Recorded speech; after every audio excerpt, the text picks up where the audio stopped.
اللہ رب العزت نے فرمایا کہ جو شخص سوال کرتا ہے، مغفرت طلب کرتا ہے، میں اس کا سوال پورا کرتا ہوں اور اس رات مغفرت کر دیتا ہوں، سوائے چند لوگوں کے۔ چند لوگ نہیں بخشے جاتے اس رات، چند لوگ اس رات کی دعاؤں سے بھی نہیں بخشے جاتے اور لیلۃ القدر میں بھی نہیں بخشے جاتے۔ ان میں سب سے پہلا آدمی تو مشرک، نہیں بخشا جاتا جب تک شرک چھوڑ نہ دے۔ اب ساتھ ساتھ سمجھا رہا ہوں، اس کے بخشش کے لیے شرط یہ ہے کہ وہ اس عمل کو بھی چھوڑ دے تو بخشش ہو جائے گی۔ مشرک جب تک شرک چھوڑ نہ دے۔ مشاہن کہتے ہیں جو اپنے دل میں بہت زیادہ دوسروں کے لیے بغض اور عداوت رکھے۔ اب اس مرض میں مبتلا ہماری بھاری اکثریت، ہر شخص کسی نہ کسی نوعیت کا الا ماشاء اللہ بغض اور عداوت دوسرے کے لیے رکھتا ہے۔ یہ حقد اور حسد جو ہوتا ہے اور یہ بغض اور عداوت پر جس کو خدا واسطے کا بیر کہتے ہیں، تو فرمایا بغض اور عداوت دل میں رکھنے والا اس شب برات اور شب قدر میں بھی بخشا نہیں جاتا۔ لہذا جب تک کوئی دل کو بغض و عداوت سے پاک نہ کر لے اس کی دعا قبول نہیں ہوتی۔ تیسرا فرمایا وقاتل نفس، اور قاتل اللہ کی مخلوق کا خون بہانے والا قاتل، وہ نہیں بخشا جاتا جب تک اس کی تلافی نہ کر لے اور چھوڑ نہ دے۔ وقاطع رحم، اور خونی رشتوں کو کاٹنے والا، قطع رحمی کرنے والا، جو خونی رشتے ہیں ان سے قطع تعلق کرنے والا۔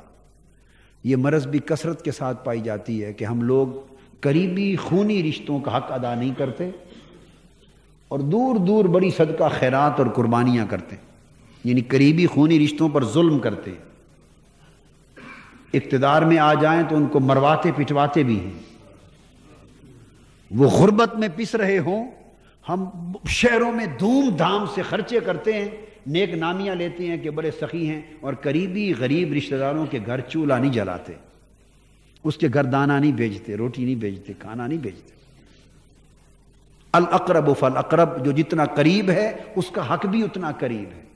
تو قریبی خونی رشتہ دار کا حق سب سے مقدم ہے، پڑوسی سے بھی مقدم ہے۔ پڑوسی کا حق بھی قریبی خونی رشتہ دار کے بعد ہے، برابر نہیں، بعد میں آتا ہے۔ پہلا حق قریبی رشتہ دار کا۔ زکوٰۃ کا پہلا حق بھی اس کا ہے، ماں باپ اور اولاد کو چھوڑ کر زکوٰۃ کے لیے پہلا حق اس کا حق ادا کریں، حسن سلوک کریں، احسان کریں، بھلائی کریں۔ تو جو شخص خونی رشتوں کو کاٹتا ہے، قطع تعلق کرتا ہے، وہ بھی نہیں بخشا جاتا۔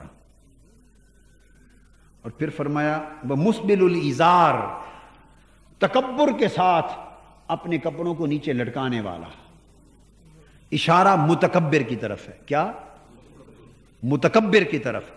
اسبال الازار یعنی چادر، تہ بند یا کپڑے شلوار ان کو لٹکانا پہلے زمانے میں یہ تکبر کی علامت تھی۔ حضور علیہ السلام کے دور میں بڑے لوگ لمبے کپڑے رکھتے، وہ زمین پر لٹکتے تھے، حتیٰ کہ کچھ لوگ خادم ان کے پیچھے سے اٹھا کر بھی چلتے تھے۔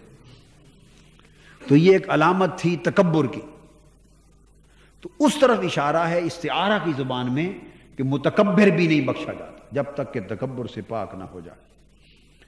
اور پھر فرمایا وشاربن، اور شرابی بھی نہیں بخشا جاتا اس رات، نہ لیلۃ القدر میں، جب تک شراب چھوڑ نہ دے۔ وقطات، اور فرمایا النمام، قطات یا نمام چغلی کرنے والا، جو پشت پیچھے غیبت کرتا اور چغلی کرتا، وہ بھی نہیں بخشا جاتا۔ غیبت کرنے والا، چغلی کرنے والا، وہ بھی، یہ چغلی کی عادت بھی عام ہے۔ ایک دوسرے کے کان بھرتے ہیں پشت پیچھے، کہتے ہیں نہیں میں کوئی برائی کے لیے نہیں، ویسے میں کہہ رہا ہوں، میں کوئی شکایت نہیں کر رہا، ویسے میں کہہ رہا ہوں، یہ میں چغلی نہیں کر رہا، ویسے کہہ رہا ہوں۔ یعنی ویسے کے لفظ میں سارا ہی رگڑ جاتے ہیں۔ ویسے یہ کرتے ہیں کہ نہیں؟ ویسے ہم سب بولیے نا، ہم سب اہل ویسے ہیں، یعنی ویسے میں سارا کر جاتے ہیں، چغلی بھی اس میں، غیبت بھی اس میں، جھوٹ بھی اس میں، ویسے میں سارا ہی رگڑ جاتا ہے۔ تو میں چغلی کرنے والا، غیبت کرنے والا بھی نہیں بخشا جاتا۔ ان راتوں سے اس رات کے اندر یہ بھی اصلاح ہو گئی کہ جو اللہ کی بارگاہ میں بخشش و مغفرت چاہے، اندازہ کر لیں کہ جو قبولیت کی راتیں ہیں جس میں اللہ پاک خود بخشنے کی آوازیں دے رہے ہیں، جب ان راتوں میں بھی ان اعمال کو چھوڑے بغیر بخشش نہیں ہوتی تو باقی سال میں کہاں بخشش ہوگی؟ لہذا ان کی بخشش کا، ایسے گناہ گاروں کی بخشش کا ایک ہی راستہ ہے کہ وہ ساتھ پہلے ان کو چھوڑ دیں۔